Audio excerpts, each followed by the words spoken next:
Night falls over Rome's imperial palace.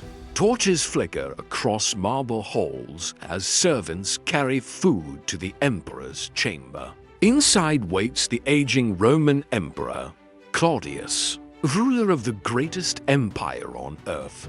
Standing behind him is a woman watching every movement with quiet calculation. Her name is Agrippina the Younger. Within hours, the emperor will be dead. The official story will claim illness, but Rome will whisper something else: poison. And at the center of those whispers stands Agrippina. Agrippina was born into the most powerful dynasty in Rome. Her father was the legendary Roman General Germanicus, adored by soldiers and citizens alike. Many believed Germanicus was destined to become emperor, but power in Rome was dangerous. In 19 AD, Germanicus died suddenly in the eastern provinces. Rumors spread across the empire. Some believed he had been poisoned. The suspected mastermind was Emperor Tiberius. The truth was never proven, but the consequences were brutal. Germanicus' family became political threats overnight.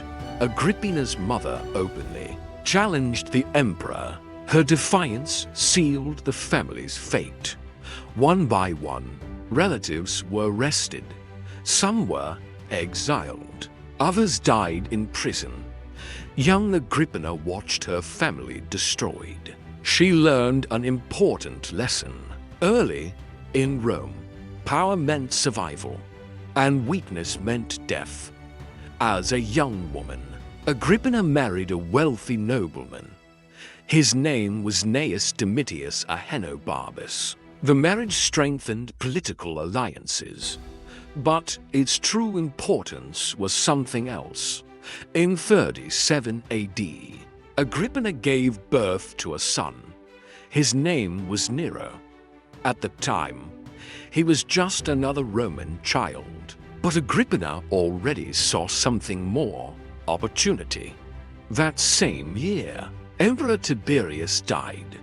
Rome welcomed a new ruler, Agrippina's brother, the young Emperor Caligula. At first, Rome celebrated his rule. He was the son of the beloved Germanicus, but power soon changed him. His behavior grew erratic and violent. Executions became common. Fear spread through the Senate.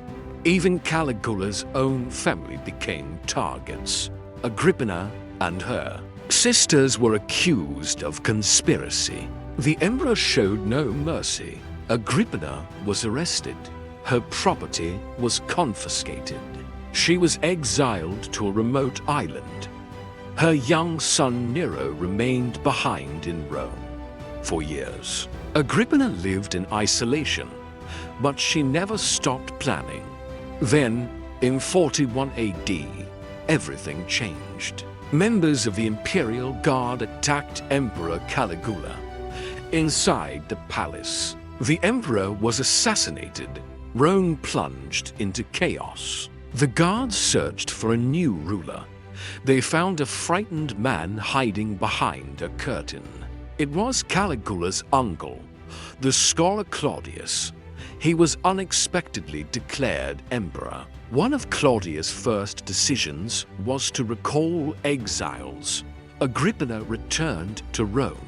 Agrippina returns, and far more dangerous. Her first husband had died. Soon, she married a powerful and wealthy man. His name was Gaius Sallustius Crispus Passinus.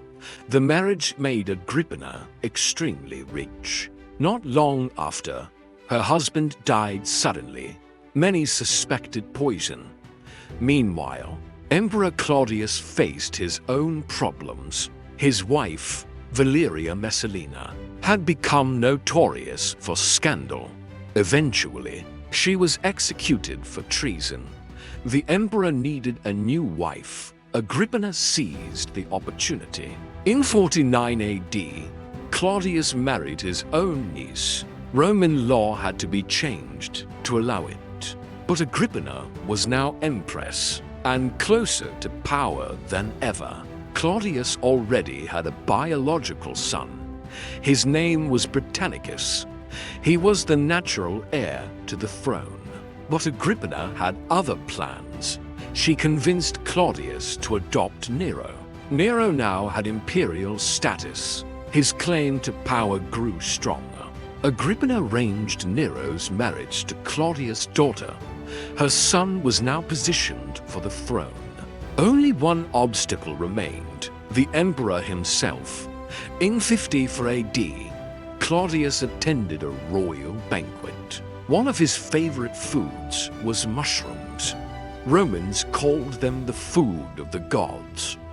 But that night, they carried something else. According to ancient historians like Tacitus, the mushrooms were poisoned. The poison may have been prepared by the infamous poisoner Locusta. Soon after eating, Claudius became violently ill. The emperor of Rome was dying. Agrippina acted quickly. The palace was sealed. News of the emperor's death was delayed.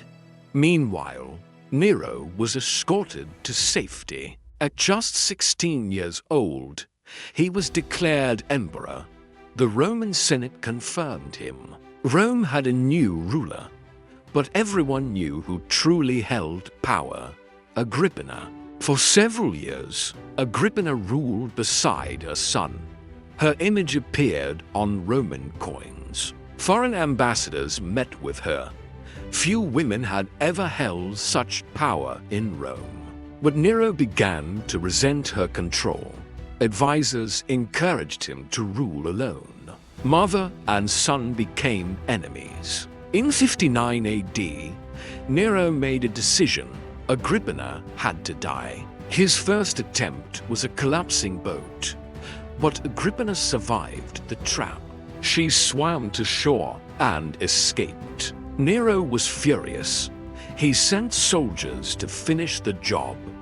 They arrived at her villa in the night. Agrippina did not beg for mercy. According to Tacitus, her final words were chilling. She pointed to her stomach. "Strike here," she said, "for this is where Nero was born." The soldiers obeyed. Agrippina the Younger was dead.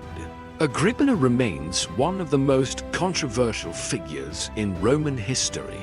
A ruthless conspirator, a brilliant strategist, or simply a survivor in a brutal empire. But one truth is certain: her ambition changed the fate of Rome forever. History is filled with stories like this, moments where ambition reshaped entire civilizations. And many of those stories remain hidden. If you want to uncover more forgotten stories from history, subscribe to the channel and continue the journey through time.